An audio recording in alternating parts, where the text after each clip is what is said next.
Welcome to Back to School Night. I'm Mr. Sneed and this is Math 1.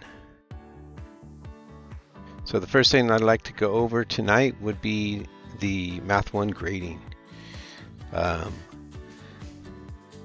I basically have two categories, tests and projects, which is 80% of their grade, and homework and participation, which makes up another 20%. These together hopefully add up to 100%. For homework, homework may be assigned through Delta Math. These assignments are graded by Delta Math. The students will be given new problems until they correctly complete the designated amount of correct problems. If the students guess or get 4 problems wrong, they will be required to do 1 extra problem.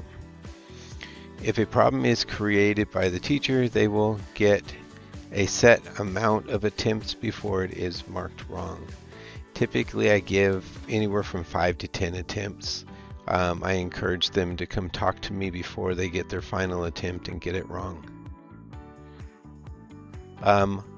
Homework can also be assignments. Homework assignments may also come in forms of worksheets. Currently, we've been working with worksheets in class for the start of the school year. These are usually given in class, and sometimes they get time to work on it. Of late, they have not had that opportunity, so they've been homework.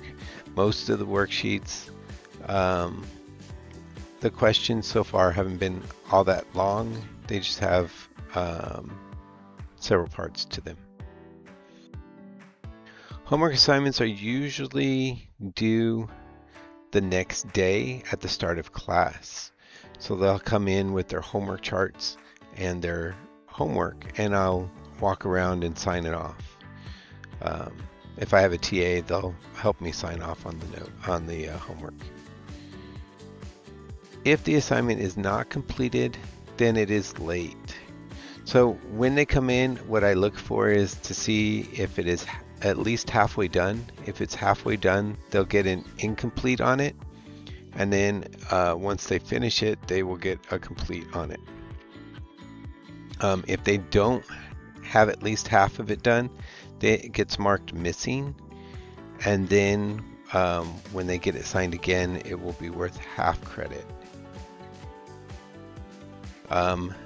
In terms of the Delta Math, any late work done will receive 75% of the value. So if the student completes half the assignment on time, but the rest of it is late, then they will receive full credit on the half that was done before the due date, and then 75% credit on any problems that were completed after the due date.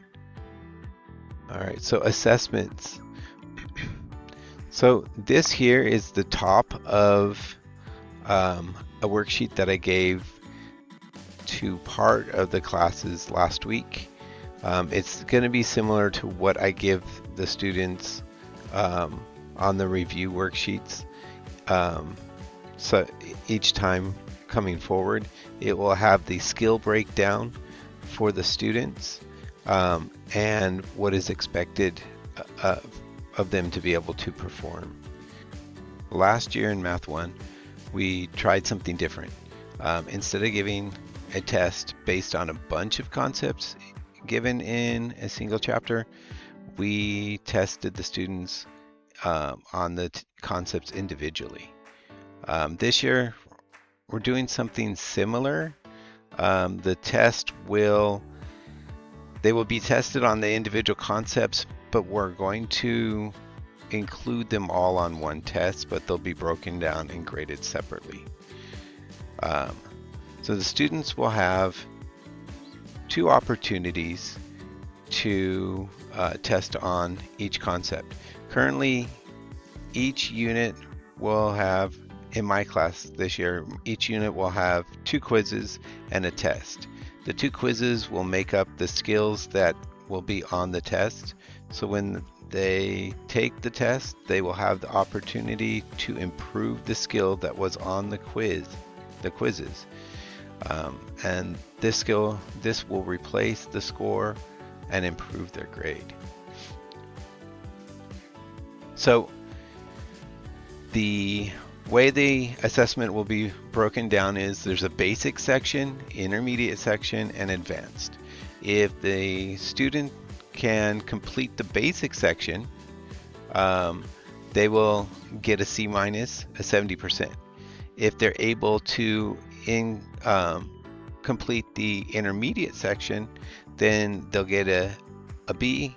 And then if they're able to complete the advanced section, they will get 100%. Now this was the worksheet, one of the worksheets I gave last week to one of the classes. That's going to be similar to what I give on Friday in review for the quiz that we have on Monday.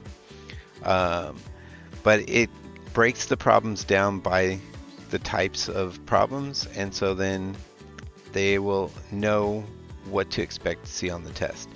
The only thing that's different than the test is the advanced one on this review, which isn't always the case, but this here is just asking them to explain or use examples for skip counting, subtracting backwards, and rate of change formula.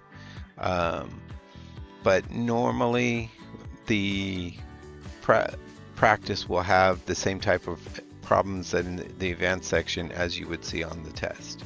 But if they're able to describe these processes, they should be able to do the problems on the test itself. And this here is what the quiz test looked like last year. Like I said, I adjusted it this year. It was a lot of grading last year, so it didn't quite work out as well as we hoped. So we're combining the concepts, but we're onto one test, but we're keeping them in separate sections so that each concept itself is tested separately. All right, moving on to supplies that are recommended for the classroom. A 1-inch 3-ring binder is great because we have a lot of worksheets, so this way they'll have a place to put it. Pencil, obviously we don't do math in pen. And then having a pen of more than one color is helpful because then they can write down things that I find important that they may not have put onto their papers. Calculators, we for the most part in this class will use Desmos. I do have calculators in the back that they're able to use, but for the most part what functions we use on the calculator are basic functions, and they can either do it in Desmos or they can do it on like a regular scientific calculator if they have one. When can they get help or where? Every day I'm willing to help them out during lunch. I'm also here before school from 6:50 to 6:20. I mean, I'm here after that, but I have zero period, so I can't help them after zero period, or once zero period starts. If you need to get a hold of me, I check my email most mornings and I'll respond back to you. You can check up on them by having them show you their Google Classroom, and then you can check on their grades in Parent Portal. When I put grades in, I put it into Google Classroom first, and then it moves into Parent Portal. So if you're not sure about something, like a score or something, have them check the score in Google Classroom if it's not showing up in Parent Portal. And then if it's missing in both, then they need to come talk to me. And that is all I have. Thank you for coming.